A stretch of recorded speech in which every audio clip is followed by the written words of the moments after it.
विष्णु भगवान की जय, नारायण भगवान की जय, मुरली मनोहर भगवान की जय। आइए आज मैं आपको फाल्गुन के कृष्ण पक्ष की एकादशी की कथा सुनाता हूँ। इस एकादशी का नाम है विजय एकादशी। इस एकादशी की कथा सुनकर आप अपने जीवन को धन्य बनाएं। मैं आपको कथा सुनाता हूँ। आप ओम नमो नारायणाय, ओम नमो नारायणाय, ओम नमो नारायणाय इस मंत्र का मानसिक रूप से जाप करते हुए कथा सुने और अपने पुण्य का भागी बने, अपने जीवन को सफल बनाए। नारायण भगवान की जय। धर्मराज बोले, हे जनार्दन, फाल्गुन मास के कृष्णा पक्ष की एकादशी का क्या नाम है तथा क्या विधि है, सो कृपा करके कहिए। भगवान बोले, हे राजन, फाल्गुन मास के कृष्ण पक्ष की एकादशी का नाम विजया है। इसके व्रत के प्रभाव से मनुष्य को विजय मिलती है। विजय एकादशी के महात्म्य के स्वर्ण व पठन से ही समस्त पाप नष्ट हो जाते हैं।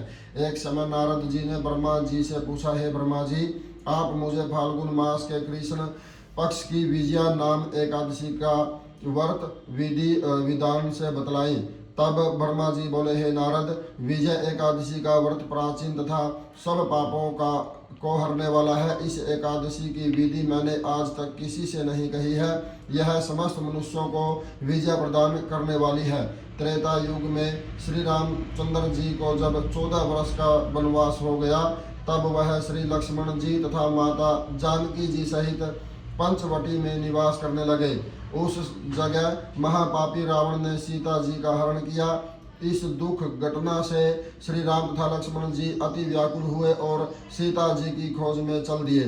घूमते घूमते वह जटायु के पास जा पहुँचे तो उसने अपनी समस्त कथा सुनाकर स्वर्ग को चला गया। कुछ आगे चलकर उसकी सुग्रीव से मित्रता हुई और बाली का वध किया। फिर हनुमान जी ने लंका में जाकर सीता जी से रामचंद्र जी तथा सुग्रीव की मित्रता का वर्णन किया। वहां से लौटकर हनुमान जी श्री रामचंद्र जी के पास आए और सब हाल कह सुनाया। तब रामचंद्र जी ने सुग्रीव की सहमति से वानर बालुओं को सेना सहित लंका में प्रस्थान किया। तब रामचंद्र जी समुद्र के किनारे पहुँचे। तब उन्होंने महान अगाध मगरमच्छ से युक्त समुद्र को देख लक्ष्मण जी से कहा, है भाई, इस महान अगाध मगरमच्छ से युक्त समुद्र को हम किस प्रकार पार करेंगे। तब लक्ष्मण जी बोले, हे भ्राता, आप आदि पुराण पुरुषोत्तम हो। यहाँ से करीब आधा योजन की दूरी पर कुमारी द्वीप में बगदा लभ्य नामक के मुनि रहते हैं। उन्होंने अनेकों नाम के ब्रह्म देखे हैं। आप उनके पास जाकर इसका उपाय पूछिए। लक्ष्मण जी के वचन सुनकर रामचंद्र जी बगदालभ्य ऋषि के पास गए और उनको प्रणाम करके बैठ गए। मुनि ने भी उनको मनुष्य रूप में पुरुषोत्तम समझा और पूछा, हे राम, आप कहाँ से पधारे हैं।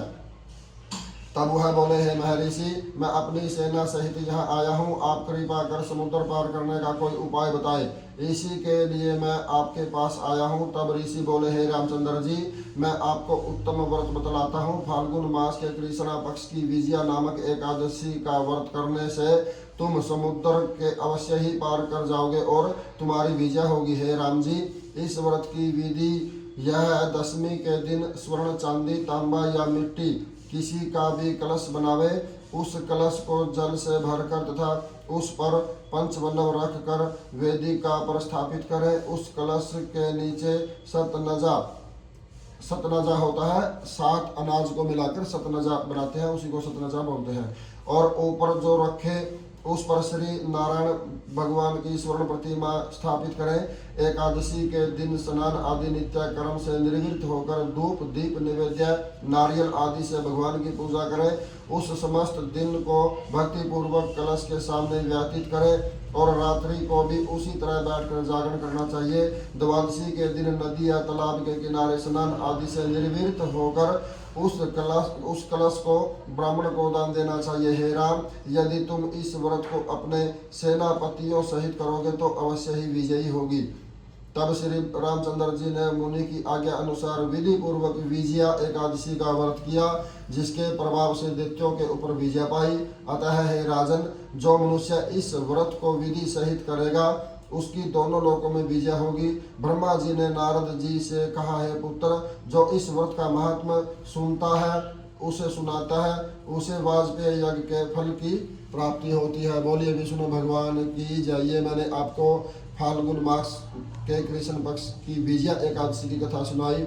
आगे भी जितनी एकादशियाँ आएंगी मैं मेरे चैनल के माध्यम से आपको सभी एकादशियों की कथा और उनका महत्व सुनाऊंगा। अगर आप मेरे चैनल पर नए हैं तो मेरे चैनल को सब्सक्राइब करें, कमेंट करें, शेयर करें, लाइक करें। धन्यवाद। सभी को विष्णु भगवान की जय, नारायण भगवान की जय।